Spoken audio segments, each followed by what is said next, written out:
রব্বুল আলামিন বলেন আমার হাবিবকে আমার নিদর্শনাবলী দেখানোর জন্য সেই সফরের মূল লক্ষ্য, বলেন না সুবহানাল্লাহ। এবং যে স্থানে আল্লাহর নবী বাইতুল্লাহ শরীফ থেকে সফর করে গিয়েছিলেন মসজিদুল আকসা, বাইতুল্লাহ শরীফ থেকে মসজিদুল আকসা পর্যন্ত এই সফরটাকে বলা হয় ইসরা। এটা কোরআনের আয়াত দ্বারা অকাট্যভাবে প্রমাণিত। এই অংশটুকুর সফরকে যদি কোনো ব্যক্তি অস্বীকার করে ইউকাফফারু জাহিদুহু, তাহলে অস্বীকারী ব্যক্তিকে কাফের বলা যাবে। যেহেতু বাইতুল্লাহ শরীফ থেকে বাইতুল মুকাদ্দাস পর্যন্ত রাসূল পাকের এই সফরের অংশটুকু পবিত্র কোরআনের সরাসরি আয়াত দ্বারা প্রমাণিত, বলেন না সুবহানাল্লাহ। রাসূল পাক সাল্লাল্লাহু আলাইহি ওয়াসাল্লাম সহিহ আল বুখারীর বর্ণনায় এবং মুসনাদে আহমদের মধ্যে এসেছে রাসূল পাক সাল্লাল্লাহু আলাইহি ওয়াসাল্লাম হাতিমে কাবার মধ্যে শায়িত ছিলেন। আল্লাহ নবী সাল্লাল্লাহু আলাইহি ওয়াসাল্লাম হাতিমে কাবার মধ্যে ঘুমন্ত অবস্থায় ছিলেন। জিবরিল আমিন এসে রাসূল পাক সাল্লাল্লাহু আলাইহি ওয়াসাল্লামকে ঘুম থেকে জাগ্রত করে বুরাক নামক বাহনের মাধ্যমে আল্লাহর নবীর এই সফরটাকে সূচনা করেন বাইতুল্লাহ শরীফ থেকে হাতিমে কাবা থেকে। হাতিমে কাবা থেকে তৎকালীন বাইতুল মুকাদ্দাসের দূরত্ব ছিল 1600 কিলোমিটার। কত মিটার? 1600 কিলোমিটার। যে দূরত্বটা তৎকালীন 1 মাসের দূরত্বের পথ ছিল। ওই সময়ের ওই যুগের বাহনের মাধ্যমে এই স্থানটা পাড়ি দিতে 1 মাসের সময় লাগত। আল্লাহ পাক রব্বুল আলামিন পূর্ব সিদ্ধান্ত অনুযায়ী তামাম আম্বিয়া মুরসালিনদেরকে বাইতুল মুকাদ্দাসে একত্রিত করেছিলেন। বুরাক নামক বাহনের পিঠে সওয়ার হয়ে রাসূল পাক সাল্লাল্লাহু আলাইহি ওয়াসাল্লাম বাইতুল মুকাদ্দাসে যাওয়ার পর জিবরিল আমিন আযান দিলেন এবং রাসূল পাক সাল্লাল্লাহু আলাইহি ওয়াসাল্লামের ইমামতিতে তামাম আম্বিয়া মুরসালিনদের ইমামতি আল্লাহর নবী করে তিনি সাইয়্যিদুল মুরসালিন খেতাব প্রাপ্ত হয়েছেন। তামাম নবীদের তিনি সেখানে ইমামতি করেছেন, 2 রাকাত নামাজ আদায় করেছেন। বাইতুল মুকাদ্দাস থেকে আল্লাহর নবী সাল্লাল্লাহু আলাইহি ওয়াসাল্লাম ঊর্ধ্বাকাশে ভ্রমণের জন্য প্রস্তুতি নিলেন। সহিহ বুখারীর বর্ণনায় এসেছে আল্লাহর নবী সাল্লাল্লাহু আলাইহি ওয়াসাল্লাম ক্রমান্বয়ে আসমান সমূহ পাড়ি দেওয়া শুরু করলেন। আল্লাহর নবী সাল্লাল্লাহু আলাইহি ওয়াসাল্লাম প্রথম আসমানে গিয়ে আবুল বাশার সাইয়্যিদুনা আদম আলাইহিস সালাতু ওয়াস সালামের সাক্ষাৎ পেলেন, বলেন না সুবহানাল্লাহ।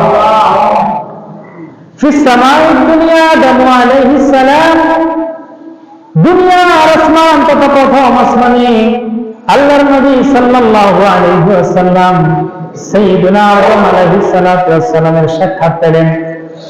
আদম আলাইহিস সালাতু ওয়াস সালাম রাসূল পাক সাল্লাল্লাহু আলাইহি ওয়াসাল্লামকে স্বাগত জানালেন, মারহাবা জানালেন। আদম আলাইহিস সালাতু ওয়াস সালাম বললেন, মারহাবান বিল ইবনিস সালেহ ওয়া নাবিয়্যিস সালেহ, আমার নেককার পুত্র এবং নেককার নবীকে সুস্বাগতম, বলেন না সুবহানাল্লাহ। অফিস সামাই সানিয়াতে ঈসা ওয়া ইয়াহইয়া, দ্বিতীয় আসমানে রাসূল পাক সাল্লাল্লাহু আলাইহি ওয়াসাল্লাম সাক্ষাৎ পেলেন 2 জন নবী। একজন হলেন হযরত ঈসা রূহুল্লাহ আলাইহিস সালাতু ওয়াস সালাম, আরেকজন হলেন হযরত ইয়াহইয়া আলাইহিস সালাতু ওয়াস সালাম। অফিস সামাই সালিসাতে, তৃতীয় আসমানে সাক্ষাৎ পেলেন সাইয়্যিদুনা ইউসুফ আলাইহিস সালাতু ওয়াস সালাম। চতুর্থ আসমানে অফিস সামাই রাবিয়াতে, চতুর্থ আসমানে সাক্ষাৎ পেলেন সাইয়্যিদুনা হযরত ইদ্রিস আলাইহিস সালাতু ওয়াস সালাম। পঞ্চম আসমানে সাক্ষাৎ পেলেন হযরত হারুন আলাইহিস সালাতু ওয়াস সালাম। অফিস সামাই সাদিসাতে হযরত মুসা আলাইহিস সালাতু ওয়াস সালাম। ষষ্ঠ আসমানে সাক্ষাৎ পেলেন সাইয়্যিদুনা মুসা কালিমুল্লাহ আলাইহিস সালাতু ওয়াস সালাম। এবং সপ্তম আসমান অফিস সামাই সাবিয়াতে সাইয়্যিদুনা ইব্রাহিম আলাইহিস সালাতু ওয়াস সালাম সপ্তম আসমানে আল্লাহর নবী সাক্ষাৎ পেলেন নবী ইব্রাহিম আলাইহিস সালাতু ওয়াস সালাম। প্রতি আসমানে নবীগণ আল্লাহর নবীকে স্বাগতম জানিয়েছেন, অভিবাদন জানিয়েছেন। সকল নবী বলেছেন মারহাবান বিল আখিস সালিহি ওয়ান নাবিয়্যিস সালিহ।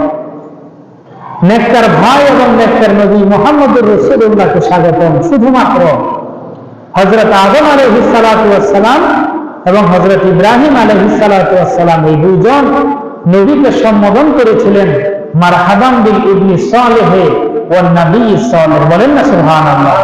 নেককার সন্তান এবং নেককার নবীকে স্বাগতম, সম্ভাষণ, খোশামদেদ। বলেন না সুবহানাল্লাহ। আল্লাহর নবী সাল্লাল্লাহু আলাইহি ওয়াসাল্লাম সপ্তম আসমান পাড়ি দিয়ে ঊর্ধ্বাকাশে ভ্রমণ শুরু করলেন।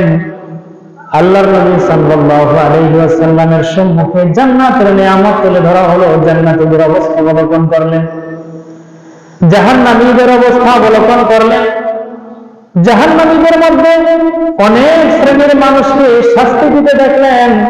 গীবতকারী, পরনিন্দাকারী, সুদখোর, জিনাকার, ব্যভিচারীদের শাস্তি আল্লাহর নবী স্বচক্ষে দেখতে পেলেন। সেখান থেকে আল্লাহর নবী সাল্লাল্লাহু আলাইহি ওয়াসাল্লাম আল্লাহ পাক রব্বুল আলামিনের দিদার রুইয়া দর্শন লাভে ধন্য হলেন। সিদরাতুল মুনতাহায় গেলেন। যে সিদরাতুল মুনতাহা হলো নির্ধারিত সীমা, যে সীমা শুধুমাত্র রাসূলুল্লাহ পার হয়েছিলেন, আর কোন মাখলুক পার হতে পারবে না। জিবরিল আলাইহিস সালাতু ওয়াস সালাম সিদরাতুল মুনতাহা পর্যন্ত রাসূলুল্লাহর সঙ্গে ছিলেন। সম্মানিত সুধী ভাইরা আমার, রাসূল পাক সাল্লাল্লাহু আলাইহি ওয়াসাল্লাম এই সফরের মধ্যে আল্লাহ পাক রব্বুল আলামিনের দিদার দর্শন লাভ করেছেন। আল্লাহর নবীকে আল্লাহ পাক রব্বুল আলামিন উম্মতের জন্য হাদিয়া স্বরূপ 50 ওয়াক্ত নামাজ ফরজ করেছেন। কত ওয়াক্ত? 50 ওয়াক্ত। এটা হচ্ছে সওয়াবের দিক থেকে, আদায়ের দিক থেকে 5 ওয়াক্ত, কিন্তু সওয়াব আল্লাহ পাক রব্বুল আলামিন দিলেন 50 ওয়াক্তেরই। যেহেতু প্রতিটা সওয়াবের বিনিময়ে আল্লাহ পাক রব্বুল আলামিন সর্বনিম্ন 10 নেকি, 10টি সওয়াব দান করেন। বলেন না সুবহানাল্লাহ। কুল্লু আমাল ইবনি আদম ফালাহু হাসানা ওয়াল হাসানাতু বিআশরি আমসালিহা। বনি আদমের প্রত্যেকটা আমলের বিনিময়ে যদি সে আমলটা ভালো হয়, আল্লাহ পাক রব্বুল আলামিন কমপক্ষে তাকে 10টি নেকি দান করেন। কত নেকি? এখানে দীর্ঘ ঘটনা। তো যাই হোক, রাসূল পাক সাল্লাল্লাহু আলাইহি ওয়াসাল্লাম যখন এই মেরাজের সফর শেষ করে আসলেন, এই দীর্ঘ এই মেরাজের সফরটা দুনিয়াবী হাইসিয়তে অনেক দীর্ঘ সময়, প্রায় 27 বছরের সফর, কিন্তু এটা ছিল রাতের কিছু অংশ। আল্লাহ পাক রব্বুল আলামিন এই সফরটাকে এতটাই আশ্চর্যান্বিত করেছেন, তাম পৃথিবীর মানুষের বিবেকের কাছে চ্যালেঞ্জ করে দিয়েছেন। এর জন্য আল্লাহ পবিত্র কোরআনুল কারীমে মেরাজের ঘটনা যেখানে বলেছেন, সূরা বনী ইসরাঈলের প্রথম আয়াত, এই আয়াতের শুরুতেই আল্লাহ আশ্চর্যজনক শব্দ অর্থাৎ সুবহানাল্লাহ উল্লেখ করেছেন। বলেন না সুবহানাল্লাহ। মানে এই ঘটনাটা স্বাভাবিকভাবে সকলে বিশ্বাস করবে না। যেমনটা হয়েছিল রাসূল পাক সাল্লাল্লাহু আলাইহি ওয়াসাল্লাম যখন মেরাজের সফর থেকে আসলেন, আল্লাহর নবী রাত্রিবেলা ভ্রমণ করলেন, ফজরের আগে ভ্রমণ শেষ। ফজরের নামাজের পর রাসূল পাক সাল্লাল্লাহু আলাইহি ওয়াসাল্লাম উপস্থিত লোকদেরকে বললেন যে আমি গত রাতে সফর করেছি এবং এই সফরের মধ্যে আমি জান্নাত দেখেছি, জাহান্নাম দেখেছি। আল্লাহ পাক রব্বুল আলামিনের সৃষ্টির অসংখ্য অগণিত নিদর্শন আমি সচক্ষে অবলোকন করেছি। বলেন না সুবহানাল্লাহ। ইহুদীদের মধ্যে থেকে অনেকেই সেখানে উপস্থিত ছিলেন, বিশেষ করে কুরাইশি কাফেরের মধ্যে আবু জেহেল রাসূল পাক সাল্লাল্লাহু আলাইহি ওয়াসাল্লামকে প্রশ্ন করলেন, মুহাম্মদ কোথায় তুমি সফর করেছো, কোথায় গিয়েছিলে? রাসূল পাক সাল্লাল্লাহু আলাইহি ওয়াসাল্লাম বলেন, আমি গতকাল রাত্রিবেলায়, গতকাল রজনীতে এই বাইতুল্লাহ থেকে মসজিদুল আকসা তথা ফিলিস্তিন পর্যন্ত ভ্রমণ করেছি। সেখান থেকে ঊর্ধ্বাকাশে বহু জায়গা আমি আল্লাহ পাক রব্বুল আলামিনের নিদর্শন সচক্ষে অবলোকন করেছি। আবু জেহেল বলল, কিভাবে সম্ভব? এখান থেকে বাইতুল মুকাদ্দাস ফিলিস্তিন, এটা তো সম্ভব না। 1600 কিলো যেখানে দূরে, 1 মাসের দূরত্বের পর তুমি কিভাবে আসলা? তো সুতরাং এই কথা শুনে উপস্থিত কাফের যারা ছিল, কেউ কেউ হাতে তালি দিল, কেউ মাথায় হাত দিল, কেউ হত্যারিতা মূলক বাক্য ব্যবহার করতে লাগবে। এটা কিভাবে সম্ভব? এটা তো পসিবল নয়। এই জন্য তারা রাসূল পাক সাল্লাল্লাহু আলাইহি ওয়াসাল্লামকে বাইতুল মুকাদ্দাসের বিবৃতি জানার জন্য, আল্লাহর নবীর এই ঘটনার সত্যতা যাচাই করার জন্য বাইতুল মুকাদ্দাস সম্পর্কে প্রশ্ন করা শুরু করলেন। রাসূল পাক সাল্লাল্লাহু আলাইহি ওয়াসাল্লামকে প্রশ্ন করলেন, মুহাম্মদ, যদি তুমি বাইতুল্লাহ থেকে ফিলিস্তিন পর্যন্ত, মসজিদুল আকসা পর্যন্ত ভ্রমণ করো, বলো তো বাইতুল মুকাদ্দাসের জানালা কতটি আছে, দরজা কতটি আছে, পাহাড়ের কতটুকু দূরত্বে বাইতুল মুকাদ্দাসের অবস্থান? আল্লাহর নবী সাল্লাল্লাহু আলাইহি ওয়াসাল্লাম বলেন, ফাতুরিতু কারবান শাদীদা, আমি তাদের এই প্রশ্ন শুনে হতবিহ্বল হয়ে গেলাম। যেহেতু বাইতুল মুকাদ্দাসের দরজা জানালার পরিসংখ্যান গণনা করাটা আমার সফরের উদ্দেশ্য ছিল না। আল্লাহ পাক রব্বুল আলামিন আমাকে সফর করেছেন লিনুরিয়াহু মিন আয়াতিনা, আল্লাহর নিদর্শন দেখানোর জন্য। বলেন না সুবহানাল্লাহ। আল্লাহর নিদর্শন দেখানোর জন্য। তো যখন এরকমের তারা রাসূল পাক সাল্লাল্লাহু আলাইহি ওয়াসাল্লামকে প্রশ্ন করলেন, রাসূল পাক সাল্লাল্লাহু আলাইহি ওয়াসাল্লাম বলেন, আমি এতটাই পেরেশান হয়ে গেলাম, হতাশাগ্রস্ত হয়ে গেলাম, বাইতুল মুকাদ্দাসের দরজা জানালা কতটি এটা আমি গণনা করি নাই। বিষণ্ণ মনে যখন আমি বাইতুল্লাহর অংশ হিজরির মতো হাতিমের মধ্যে দাঁড়ালাম, সহিহ বুখারীর হাদিস নাম্বার 3886 এবং মুসনাদ আহমদের হাদিস নাম্বার 2819 নাম্বার হাদিসের মধ্যে এসেছে, প্রখ্যাত সাহাবী হযরত জাবির ইবনে আব্দুল্লাহ রাদিয়াল্লাহু তাআলা হতে বর্ণিত, তিনি বলেন, আন্নাহু সামি'a রাসূলুল্লাহ সাল্লাল্লাহু আলাইহি ওয়াসাল্লাম ইয়াকুল, লাম্মা কাযাবানি কুরাইশ কুনতু ফিল হিজরি ফাজাল্লাল্লাহু লি বাইতুল মাকদিস ফাতাফিকতু উখবিরুহুম আন আয়াতিহি ওয়া আনজুরু ইলাইহি। বলেন না সুবহানাল্লাহ। হযরত জাবির ইবনে আব্দুল্লাহ বলেন, রাসূল পাক সাল্লাল্লাহু আলাইহি ওয়াসাল্লামকে আমি বলতে শুনেছি, কুফফারে কুরাইশগণ যখন রাসূল পাক সাল্লাল্লাহু আলাইহি ওয়াসাল্লামকে বাইতুল মুকাদ্দাসের দরজা জানালা এবং তার কাঠামো সম্পর্কে জিজ্ঞাসা করলেন, প্রশ্ন করলেন, আমার নবী বললেন, আমি পেরেশান হয়ে গেলাম, আমি তো এগুলো গণনা করি নাই। আমি হাতিমের মধ্যে দাঁড়িয়ে রইলাম, হঠাৎ করে দেখলাম আমার চোখের সামনে আল্লাহ পাক রব্বুল আলামিন মসজিদে আকসাকে পেশ করলেন, উপস্থাপন করলেন। বলেন না সুবহানাল্লাহ।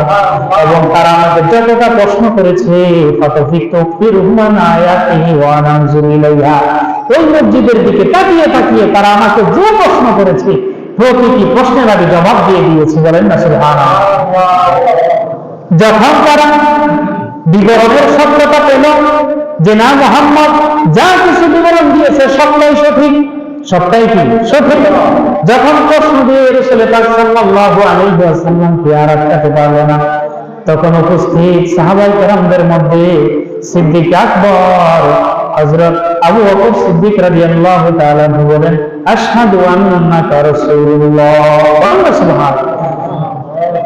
মুসনাদ আহমদের মধ্যে এসেছে, হযরত সিদ্দিক আকবর আল্লাহর নবী সাল্লাল্লাহু আলাইহি ওয়াসাল্লামকে লক্ষ্য করে বললেন, ও মুহাম্মদ সাল্লাল্লাহু আলাইহি ওয়াসাল্লাম, আমি আবার সাক্ষ্য দিচ্ছি আপনি আল্লাহর রাসূল। আপনি যে কথা বলেছেন, যে সফরের কথা বর্ণনা করেছেন, আপনার কথা সত্য। আপনার কথা কি সত্য। কুফফারে কুরাইশগণ আবু বকরকে ঘিরে ধরলো, ও বকর, কিভাবে সম্ভব? তুমিও কি মুহাম্মদের কথা বিশ্বাস করো? তুমিও কি তার কথা মানবে? এটা কিভাবে সম্ভব? বাইতুল্লাহ থেকে বাইতুল মুকাদ্দাসের এই পথ, যে পথ পাড়ি দিতে 1 মাসের দূরত্ব, এই মাসের 1 মাসের দূরত্বের সফর সে কিভাবে রাতের কিছু অংশের মধ্যে করে আসতে পারে? সাইয়েদনা আবু বকর সিদ্দিক রাদিয়াল্লাহু তাআলা আনহু কুফফারে কুরাইশদের প্রশ্নের জবাবটাকে এত সুন্দরভাবে দিলেন। তাফসীর ইবনে কাসীরের ৫ম খণ্ডের 14 নং পৃষ্ঠার মধ্যে এসেছে, ফালাম্মা সামিআল মুশরিকুনা ক্বালাহু ওয়া তাওয়াবা বাকরিন, যখন কুফফারে কুরাইশগণ রাসূল পাক সাল্লাল্লাহু আলাইহি ওয়াসাল্লামের সফরের কথা শুনলেন, তারা আবু বকরের কাছে আসলো। কার কাছে? আবু বকরের কাছে আসলো। এবং আবু বকর রাদিয়াল্লাহু তাআলা আনহু ফাকালে, তারা জিজ্ঞাসা করলো, ইয়া আবা বকর, হে আবু বকর, হাল্লাকা ফি সাহিবিকা, তোমার সঙ্গী কি হলো? তোমার সঙ্গী, তুমি যার সাথী মুহাম্মদ রাসূলুল্লাহ কি হলো? মুহাম্মদ কি বলতেছে? তুমি শুনছো কিছু? যে তো গতকাল রাতের কিছু অংশের মধ্যে সে এভাবে ঊর্ধ্বাকাশ বাইতুল মুকাদ্দাস পর্যন্ত আরো নাকি তার খোদার যাবতীয় নিদর্শন সে দেখে এসেছে। এই কথাটাকে তুমি কিভাবে নাও?